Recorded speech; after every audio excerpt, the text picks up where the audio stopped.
Hello, dear friends. Here we are. Yes, 21 days of empowerment, redefining money, based on the book Money by the Spirit Emmanuel through the medium Chico Xavier. This book was recently published in English through the United States Spiritist Federation. You can acquire it at the website www.spiritist.us. This book is a pocket book that really can help us lead this life in a different way. Live it with greater fulfillment inside of all of us, right? Yes, it is true. It's a redefinition of the concept of money and every component that is tangent to it. Yesterday we talked about chapter 9, studying happiness. Today it's about scarcity and wealth, topics that are pertaining to money and everything that comes with it. We're going to read this chapter 10, which is almost halfway through the journey of 21 days of this inner empowerment. In these therapeutic conversations, the goal is to feel the teachings. It's not much to understand, but to feel. And for that reason, we're going to be constantly opening opportunities for us to bring it to our inner observation and identify our own elements. This is the goal for us, okay? Before we begin, we'd like to say hi to our beautiful community. Hello, Leia Severo and Ceissa Costa. Hello, Love the Flower. Hello, Julija. How are you? And Andrea Torres, Solange Silva, Angelita de Paula, Adilson Araújo, and Melissa Delina. Hello, Rihanna Williams. Hello, Valéria Benfica. Hello, friends. Yes, Valéria. Ooh la la. Huh? Thank you.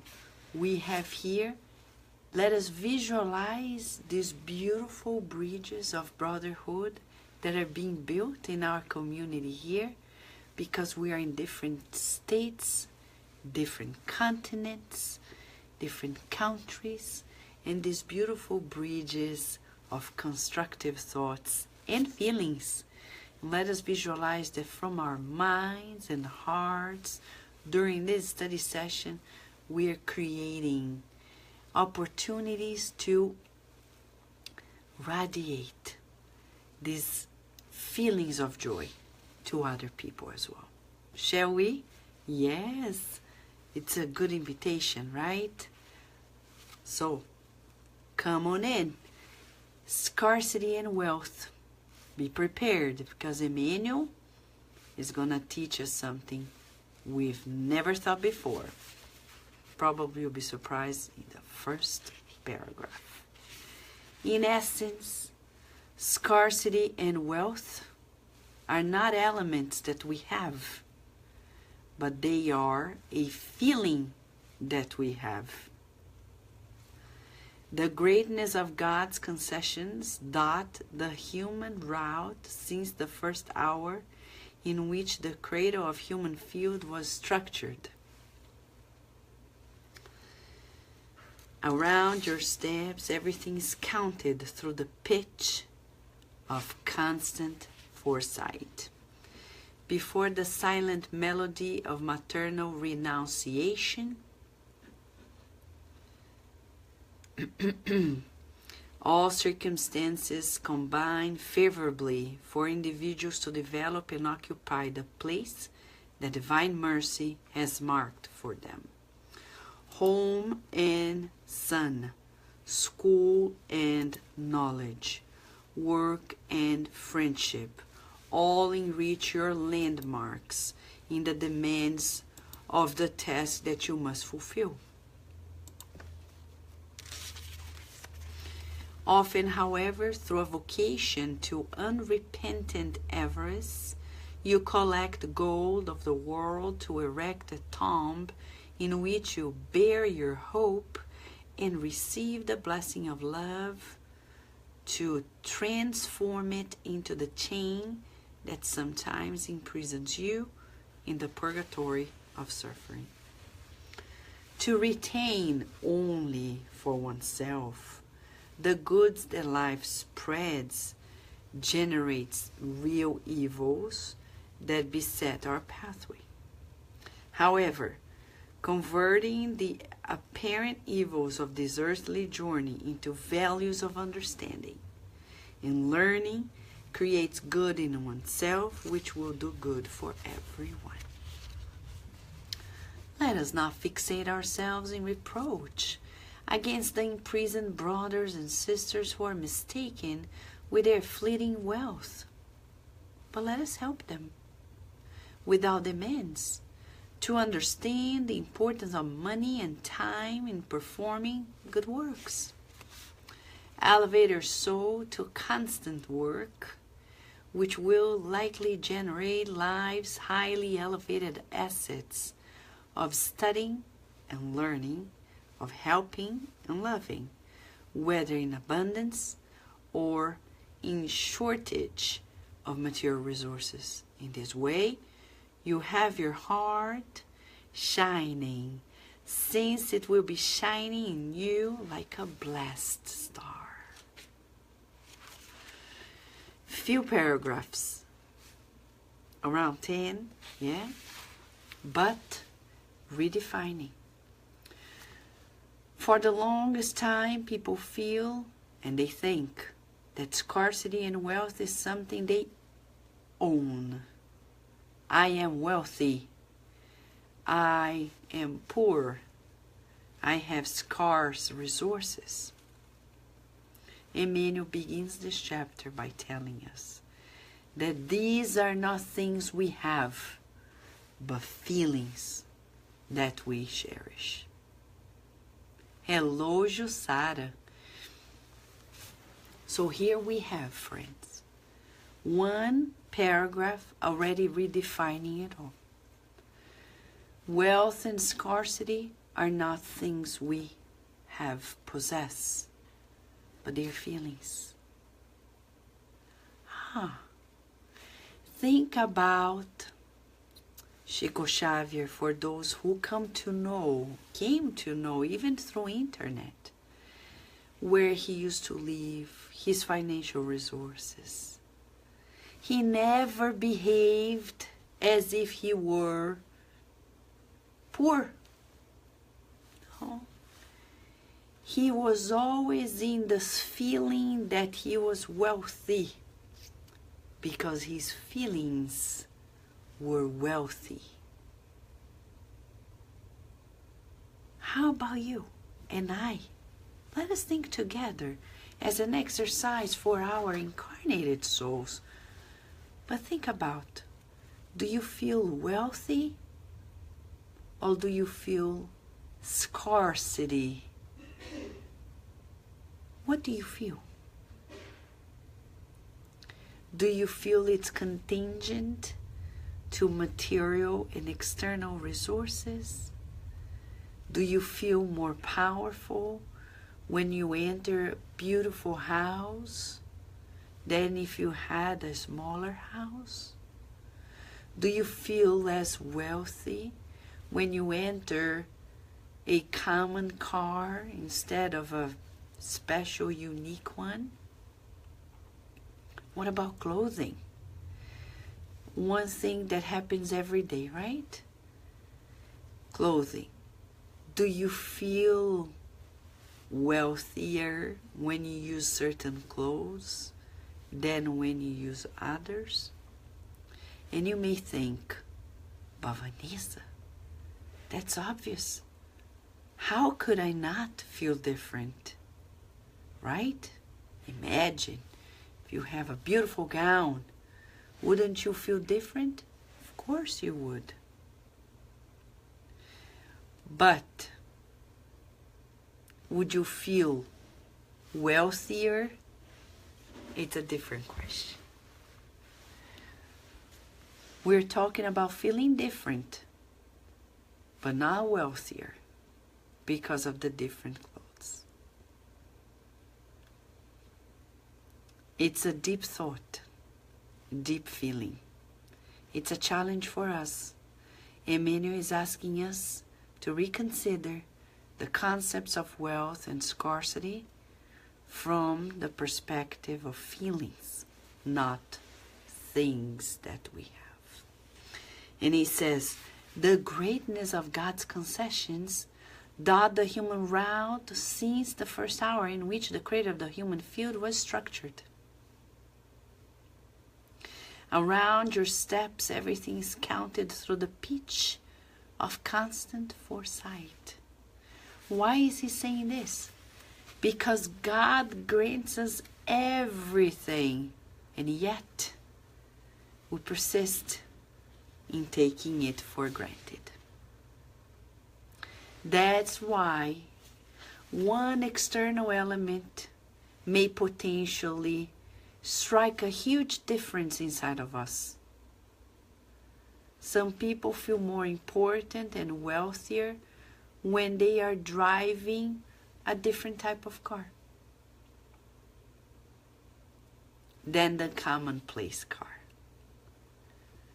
That feeling tells us about how much we're taking for granted the things of God. Because if we need that external stimulus to feel wealthy, it's a sign we're still more driven by matter than actually driving matter.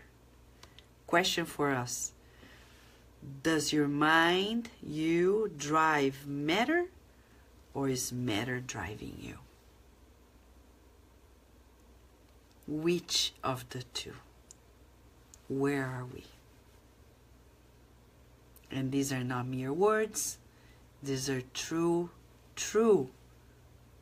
occasions that may happen to us. And Emmanuel continues saying, so we recognize these beautiful elements that will add to our feeling of wealth that we miss. He says here, before the silent melody of maternal renunciation, all circumstances combine favorably for individuals to develop and occupy the place that divine mercy has marked for them. It's amazing that in a chapter where he very objectively, the author Emmanuel writes about wealth and scarcity, he's going to talk about the greatness of God and immediately refer to the renunciation of a mother. Open a parenthesis here. We've been talking about the fact that we know nowadays many women are forgetting the importance of maternal renunciation. That's why it's important to read the book. Many books. But if we want to know more about renunciation, read the book Renunciation, right? By Emmanuel, through Chico Xavier. I've heard of friends who are reading these books, making it available. We hope it becomes widespread. Now, we would like to share with you that when he's saying maternal renunciation, he's saying that God is so merciful that no matter what happens to us when we incarnate again and again, we're given this opportunity to be immersed in the abundance of the loving care of a mother. We hope that mothers are abundant in their love. Fathers as well, but mothers, as the vessel of life, they are ahead. And this is not a feminist statement, it's a spiritist statement. Said in Leon Denis' books, Kardec's books, Emmanuel's books, Andrea Louis' books, and all the other books. It's undeniable. And now he's laying out why you should feel wealthy. Home and son, school and knowledge, work and friendship, all enrich your landmarks in the demands of the task that you must fulfill. Emmanuel is so deep that he's asking us to recognize the abundance in our lives. Do you feel the abundance, friend? Hello, Alba. Hello, Rita de Cássia. Now, let us feel this. He is asking us to observe these elements that help us in our fulfillment of our duties. Can we recognize them? The wealth. Feel it. Emmanuel is telling us more. Excuse me. He's saying, often, however, now he's talking about the counterpart of it all. Through a vocation to unrepentant avarice, you collect gold of the world, to erect the tomb in which you bury your hope and receive the blessing of love to transform it into the chain that sometimes imprisons you in the purgatory of suffering. Do you feel you are in any way greedy? 0 to 10. Because for all this there is a scale. 0 to 10. 0 being not greedy at all. 10 being greedy, very greedy. Do you feel yourself as somebody who is greedy? 0 to 10. At some point we do. The level of it is what is important. Where are we? Are you like the one that wants to have all the toys of the world? No, but I want to do this, but I want to do that, but I want to do this. And Emmanuel, in the book Living Spring, surprises us when he reads a message titled Problems of Love. And he says that those who only see the negative in others, they actually are envious of those people. He gives us surprising definitions of it we've never heard before. Andrea Torres is mentioning, I'm feeling rich when I can travel and I don't need much money for my travels. I love to learn how people live. I'm very simple. I can eat simple food, vegetarian. Thank you for sharing, Andrea. So here we have how greedy am I and how unrepentant of it. Because some people, they are very selfish, but they don't recognize. And they keep it up, thinking that it's not going to have no consequences, but for every action, there's a reaction. Law of life. Yes, for each and every thought, there's a reaction. For each and every word, there is a reaction. For each and every feeling, there is a reaction. For each and every action, there is a reaction. Yeah. It's as simple as logging in. You put your username, a password, you're connected. And then you start receiving messages. Each thought and feeling are the username and the password for the accounts of life. What accounts are we entering? The ones of selfishness? The ones of greediness? Or the ones of altruism? To retain only for oneself the goods that life spreads generates real evils. To retain only for ourselves. It's pretty much like this. I got a mouse and I say, but that's mine. Well, it could be mine now. God granted me this now. But if somebody needs more than I do, then it's somebody else's. God is actually lending me this. But I need to be prepared, because sooner or later, these things are not going to be mine.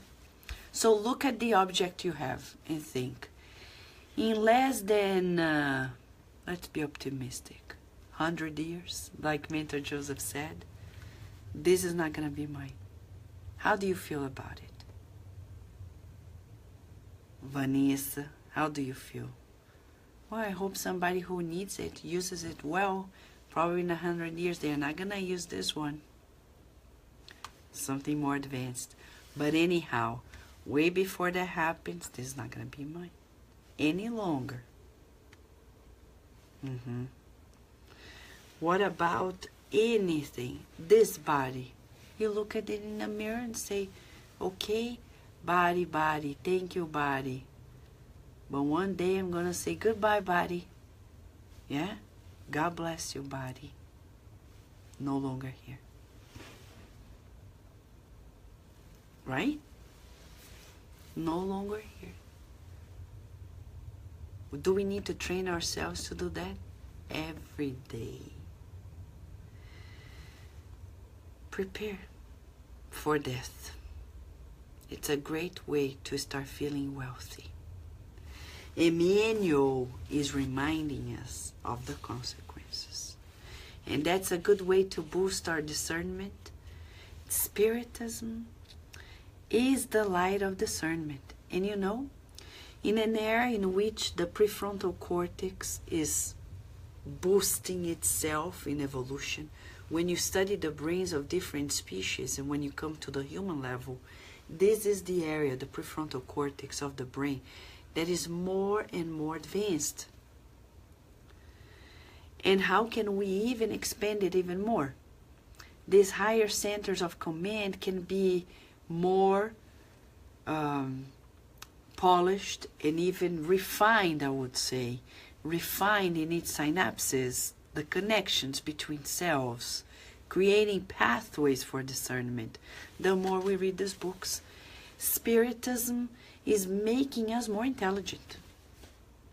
Spiritism makes us smarter, more intelligent, more compassionate, because now we can discern right from wrong.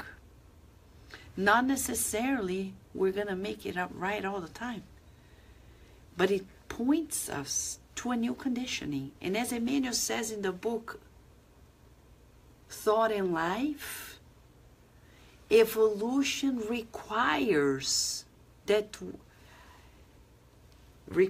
new habits. Spiritism is teaching us new habits, new opportunities. It's the science of the spirits. And it didn't come here for us to be entertained with materializations and even healing, because here the focus is the progress of the soul. Spiritism is a science that studies the origin, the nature, the destiny of spirits and their relationship with the corporeal world. That's the definition. And by studying it, we are actually gaining new tools to discern and create new habits. That's why he says, do not reproach, do not fixate and reproach people who are mistaken about their fleeting wealth. You see the way he expresses it, fleeting wealth, because it's going to go away. So do not go there. Say, oh, but look how they're spending it.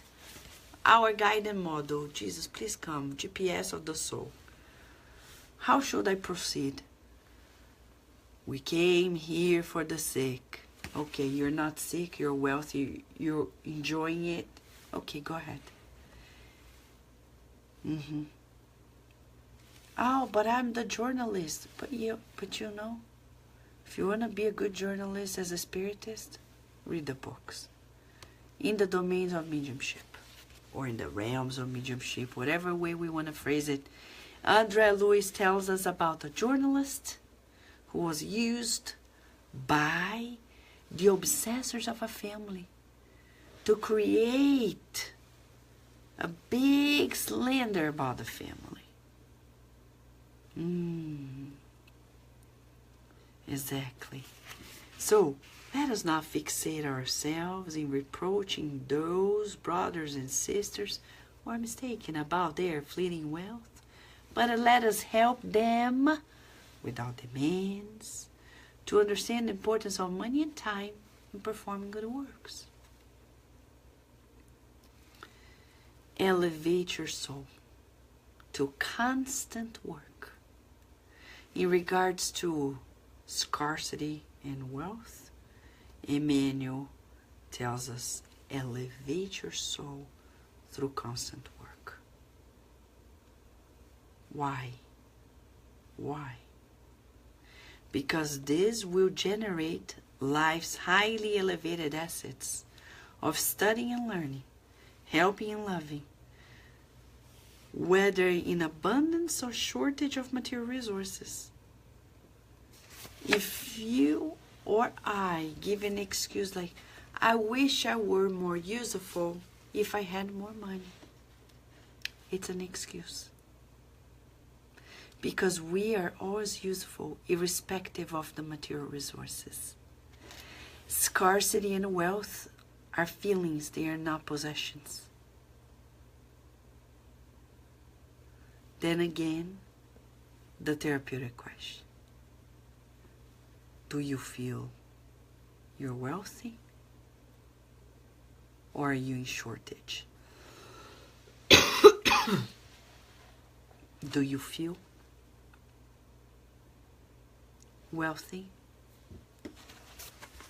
Because Emmanuel says, in this way you have your heart shining, since it will be shining in you like a blessed star. In this beautiful and short chapter, Emmanuel is recommending to us to look within our hearts and feel the abundance of life. Is it too hard? Is it just the la la land of the spirits? Yeah, they have a beautiful la la land over there.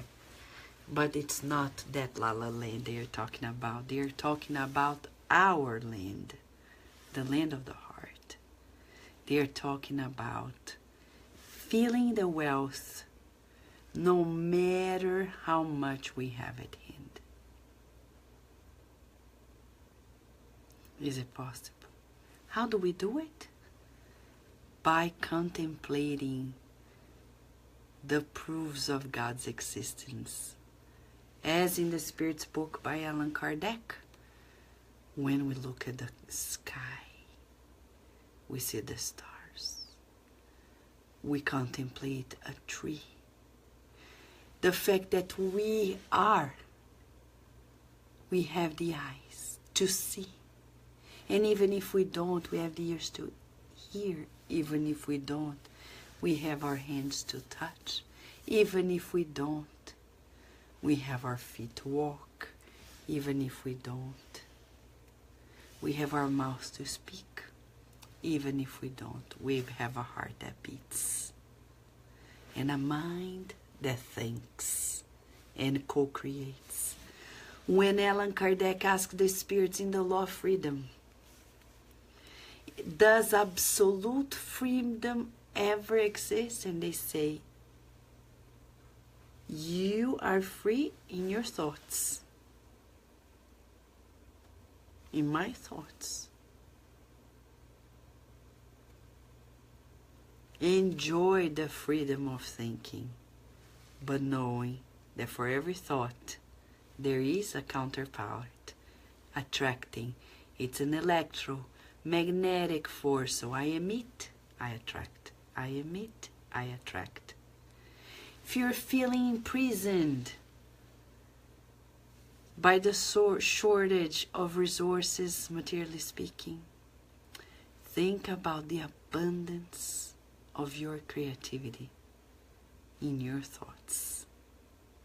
How much you can actually do. And if you can dream it, you can do it. Said Walt Disney. And André Luiz, funny enough, in his book Nosso Lar, he kind of repeats that, saying that everything begins in the dreams. And then it manifests in the physical. It begins in our thoughts, the mirror of life. I think there are reflexes, Emmanuel says, and I create. If you feel the abundance, that abundance will manifest all around. And these are not mere words. We're talking about abundance of everything. If you believe in scarcity, scarcity will manifest. Gabriel Delanne, who followed the steps of Kardec in France. His father was one of the mediums at Kardec's time. He got to know Kardec through the father. He wrote a book named Reencarnação. It's not in English yet.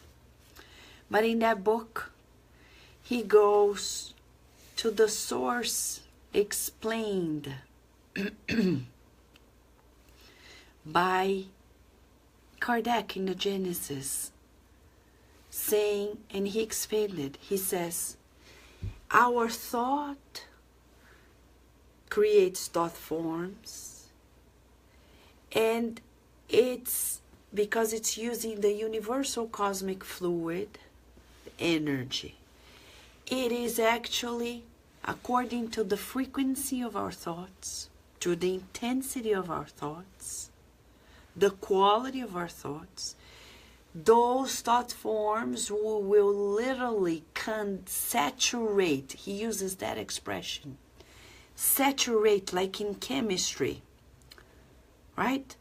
You put salt into water, and depending on how much you put, if you put a lot, it's gonna saturate. There's no more way to dissolve it. It's gonna be more salt than water. The same for us. The more I think of something, the more I feel something, it's going to saturate the molecules of my perispirit, says Gabriel Delanne. And that is going to materialize in the physical. So if you think of wealth, if you feel wealthy, you will be able, and I, to feel ourselves immersed in the abundance of God. How many lives you feel shackled by the past? It's normal. But you know, even if I'm shackled by the past actions, I still can use my fingers. Let's plant seeds with my fingers that are free. Seeds of abundant love. Every little cell in my body is happy. Every little cell in my body is well. I'm so glad every little cell in my body is happy and well. And it will. If not, I may discarnate in the next life. It doesn't matter. Planting for immortality. Plant immortal seeds. Planting immortal seeds. Planting immortal seeds. Like Eric Correa is sending her message, she feels wealthy in the fact that she has a heart family, right? Hello, João Bosco, Rudy, wealthy, rich, and blessed. Hello, Daniel Castellani and Monica. Many blessings to you and your families, friends. Friends, feel the wealth. That's the key word. Scarcity only exists if you feel it. It's not a reality. It's defined by you and I. It's a choice. Emmanuel begins and ends this chapter telling us, you can make a choice. God is abundant. You are the son and daughter of abundance. It's up to you to feel abundant, wealthy, or scarce. What do you opt? Make a choice. And mold your life to this goodness, to the abundance. It's going to manifest everywhere. No fear-based decisions, because we feel the abundance of God's love. And if others don't know what to do, let's help them by leading by example, and at the same time by praying for them. That's it. But let us not fall trap to the feelings of scarcity, because we are the children of light, and children of light shall shine, right? Let it shine, let it shine, let it shine, your light, my light, our light. And this is the end of chapter today. Tomorrow when we come back, chapter 11, halfway through the journey of 21 days of empowerment, Amen is going to propose something for us. Let us be rich. Ooh, really? Amen is saying that? Yeah. In Jesus. What? Uh-oh. What does he mean? As a teaser, whoever judges by appearances almost always bumps into the quicksand of sudden transformations that will shake the building of erroneous conclusions. Da-da-da-da. Let us be rich in Jesus tomorrow. For now, beautiful night and abundant in love, abundant in joy, abundant in hope. Beautiful souls. See you later, God willing.